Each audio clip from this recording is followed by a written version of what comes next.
Now, despite irresponsible coverage like that throughout this entire investigation, CNN's Carl Bernstein, still dining out on Watergate, was defending the media's role in all of this. The media, the press has done one of the great reporting jobs in the history. Let's look at where the disinformation and mistakes and lying have come from. Hasn't come from the press. It's come from the President of the United States. Joining me now is Lara Logan, award-winning journalist, Sara Carter, Fox News contributor. It's great to have both of you on. Lara, you recently made headlines for basically admitting the mainstream media has an overwhelming liberal bias. What's your take on this Mueller obsession and the Russian collusion obsession, even after the 2 years of investigation, the 500 witnesses called, et cetera, et cetera? Laura, I've been a journalist for more than 3 decades, and I have to say that I feel ashamed. When I was listening to those clips that you were playing, it made me feel ashamed. This is a terrible moment for us as journalists, and I've been saying for several years now that accountability begins with us. People across this country ask me all the time about fake news and how we got to this point where there's so little trust in the media, and you see it. It's plain right in front of you, right here. And I'll give you one of the most frustrating examples for me from the beginning is, do you remember when everyone was making fun of the president for saying that he was wiretapped during the campaign, that the Trump Tower was being wiretapped? And we got lost in a conversation about semantics, and he was lampooned by the media. But later it emerged that the president's campaign and Trump Tower were being surveilled by the intelligence agencies, which is obvious that's exactly what he meant. And no one stood up then and said, oh, the president was right. The intelligence agencies were listening to his campaign. So it didn't surprise me that journalists weren't, ready to stand up and say, oh, we were wrong and the president was right. That's not surprising, but it doesn't make it any better. It's not a fine moment for journalists. And journalism is all I've done all my life. And we need journalists to ask tough questions, hold everyone accountable, and both parties equally. I've always been in favor of that, favor of it whether you're holding Trump accountable, Bush, Obama, Clinton, across the board. That's what it's supposed to do for the American people. Sara, tonight on CNN, Giuliani appeared with Chris Cuomo, and they're kind of old buddies. But this was kind of an interesting moment. It touches on what Lara just mentioned. Let's watch. You guys on this network what have I done? Have tortured this man for 2 years with collusion, and nobody's apologized. First of all, so before we talk about obstruction, apologize for the overreaction of collusion. Not a chance. Well, of course you're not. Not a chance. Of course you're not, because you're not being fair. Not a chance. 3 words. Again, I'll go back to Matt Taibbi. His piece was exhaustive, and he documented just how badly this trajectory went for the media. And there's no mea culpa moment. Not for a moment. It's like not a chance. What does that tell you?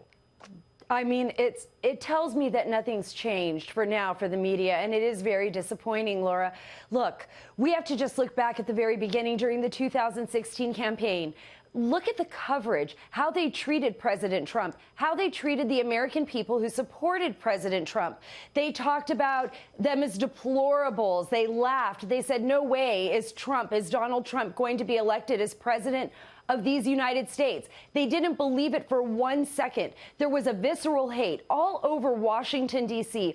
All I could hear is from reporters at bars or around town, no way he's going to get elected. I'm going to be sure to write a column against this. Any American who votes for him is an idiot. I heard that over and over and over again. And I would say to myself, keep writing that, and he is going to get elected. Absolutely. And one thing that we've learned from this right now, and we could just see it with Rudy Giuliani, is that they don't want to back away from this. Even McClatchy, who wrote a story about Michael Cohen being in Prague, there's no proof of it. Michael Cohen's always denied it, and they won't back away from the story. These are all false, and I think this is why people are asking them to return your Pulitzer Prize. It's not based on fact. Well, Lara, also, BuzzFeed ran the dossier, remember, on January 10th, before Trump comes in. So 10 days before he takes the oath of office, they dropped that. Unsubstantiated, uncorroborated. Turns out the Clinton campaign paid for its assembly, and that got this whole thing going. Comey ran with it, and there was an aggressive lack of curiosity, Lara, on the part of the media. What were the motivations?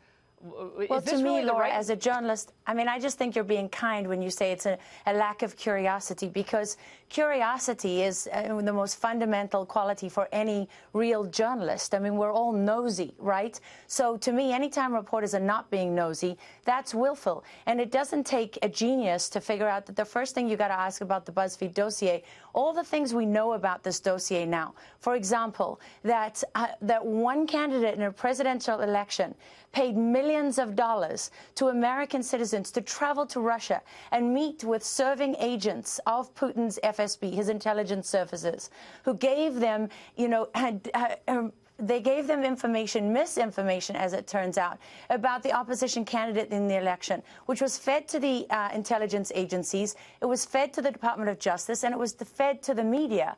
And of course it was then leaked. And this was used by the courts and the intelligence agencies to use the power of our intelligence agencies against American citizens. This is a power that is meant to be used to protect this country against foreign enemies, not against its own citizens. That's actually a crime when that power is misused. Yeah, and no one's been held accountable for that. And that's why Mike Flynn was the first casualty of this. Because he was the man who was going to expose it. That's it. Yeah, and Flynn, Papadopoulos, all of the people got wrapped up in all of this. I'm telling you, this whole entire thing has to be picked apart by Barr, point by point, person by person, and there has to be a reckoning. Both of you are doing such a great job. Thank you so much for joining us tonight.